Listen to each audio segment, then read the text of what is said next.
Hai sahabat karet semuanya, kembali bersama saya dalam channel Dunia Sahabat Karet.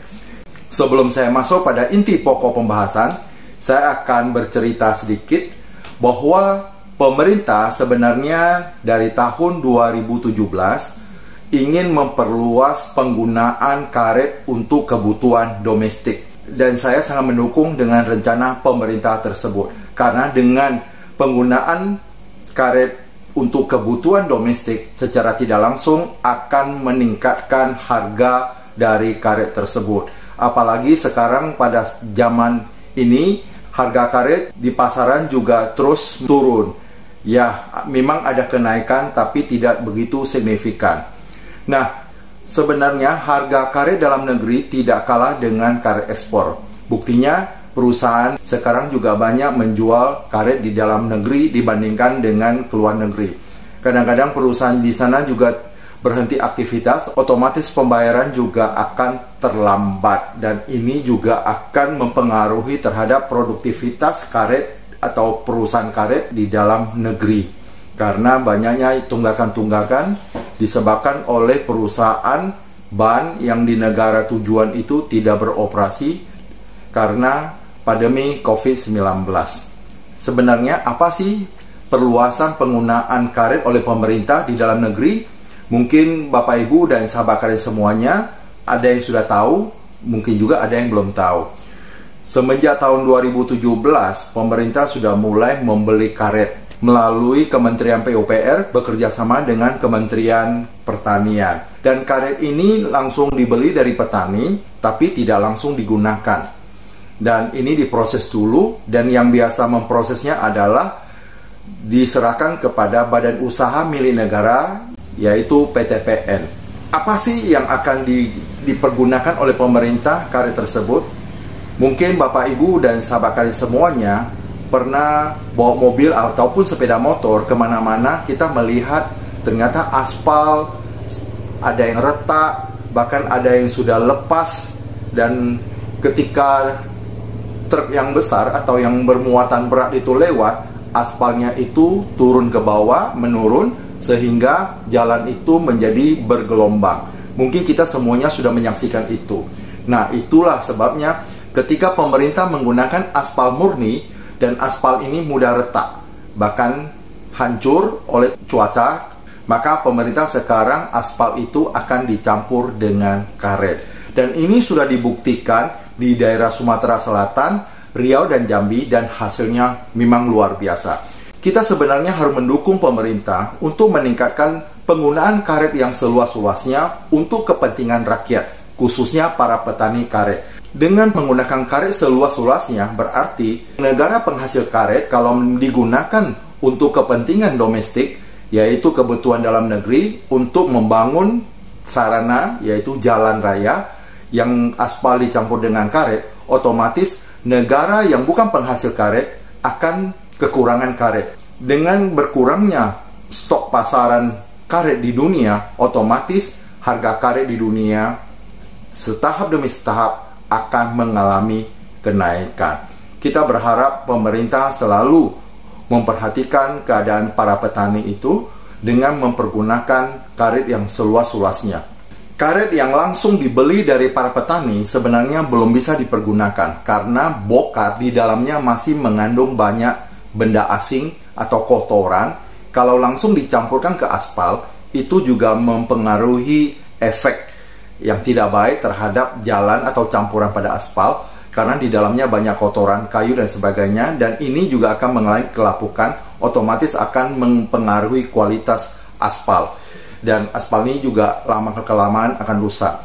Nah, seperti yang dikatakan oleh Charles Goodyear, bahwa karet ini atau latex ini ketika dicampur dengan belerang, dipanaskan, akan menjadi karet yang padat dan tahan terhadap pengaruh cuaca. Mungkin dasar dari inilah dari negara meriset atau meneliti, ternyata karet ketika dicampur dengan aspal, maka hasilnya akan lebih maksimal. Karena karet ini ketika dia sudah melalui vulkanisasi atau dimasak melalui dryer, kalau zaman dulu oleh Charles Goodyear ini mengatakan bahwa dicampur dengan belerang akan menghasilkan karet padat. Sesuai yang dikatakan oleh Charles Goodyear tersebut, sekarang di tangan saya ada sebuah karet, ya, memang tidak terlalu besar, tapi ini cukup padat. Kita tidak akan sanggup untuk memutuskannya dengan tenaga kita, karena daya rekatnya yang sangat besar sekali. Ketika ini melalui vulkanisasi, otomatis karet ini mungkin dari latex menjadi bokar, dan akhirnya dimasak seperti ini melalui dryer dengan suhu sekitar 120 sampai 130. Jadi kalau kena sinar matahari yang kira-kira katakanlah 50 derajat, masih belum bisa mempengaruhi karet ini. Makanya kalau karet ini dicampur di aspal, aspal itu akan tahan pada segala macam cuaca, karena karet ini mengandung daya rekat yang sangat kuat sekali. Ketika ini kena matahari, dia mungkin agak sedikit lumer, tapi lumer tersebut tidak menghancurkan karet ini, tapi semakin kuat daya rekatnya. Makanya dikatakan karet ini setelah divulkanisasi itu tahan pada segala cuaca yang ada. Jadi ada hujan, ada kering, maupun di negara lain mungkin yang ada musim dinginnya, itu tidak mempengaruhi karet. Ketika didinginkan, karet ini akan menjadi semakin padat. Dipanaskan, dia memang agak sedikit lumer, tapi setelah nanti kering, dia menghasilkan daya rekat yang luar biasa kerasnya. Maka tidak salah dari pemerintah menggunakan karet untuk dicampur ke dalam aspal, dan campuran karet dengan aspal inilah yang dipergunakan oleh pemerintah untuk membuat atau mengaspal jalan raya, sehingga jalan atau aspal yang dihasilkan itu kualitasnya jauh lebih baik dan menguntungkan. Memang menggunakan campuran karet ini, biaya negara itu akan naik lebih kurang 20%. Tetapi pemerintah menghemat lebih kurang 40% dalam perawatan jalan raya. Jadi kosnya untuk perawatan jalan itu perlu. Kalau Bapak Ibu, kalau bawa mobil ataupun di jalan raya, kita melihat menambal jalan atau melapisi jalan itu dengan aspal lagi, sehingga aspal ini semakin lama semakin tebal. Ketika kena cuaca rusak lagi, atau ada truk yang lebih berat terjadi kerusakan lagi, pemerintah akan memperbaiki lagi. Dengan dicampurkan dengan karet, otomatis kerusakan atau meminimalkan kerusakan, karena daya rekat karet yang dicampur dengan aspal sangat kuat, sehingga ini akan menghemat anggaran negara. Memang pertambahannya 20% lebih mahal, karena untuk membeli karet dan diolah di industri karet dan dibeli kembali oleh pemerintah dan dicampur ke aspal. Tetapi pemerintah menghemat 40% anggaran negara untuk merawat jalan setiap tahunnya yang terjadi kerusakan akibat cuaca dan pemakaian yang dilalui oleh kendaraan berat. Sekarang kalau kita pikir secara logika, jika semua jalan di Indonesia sekarang baru ada 3 provinsi seperti di daerah Sumatera Selatan, Jambi, Riau telah mempergunakan karet dicampur dengan aspal dan hasilnya dikatakan sangat bagus. Kita berharap nanti semua provinsi, yang 34 provinsi ini, bisa menggunakan ini. Dengan menggunakan ini, secara otomatis pemerintah akan banyak membeli karet dari masyarakat dan dimasukkan ke industri dan diolah, kemudian digunakan untuk campuran karet.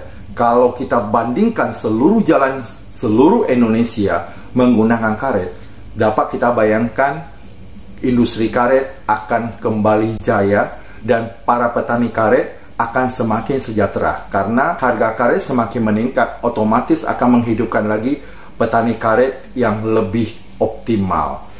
Mereka akan lebih rajin lagi untuk deres karet dan untuk dijual kepada perusahaan.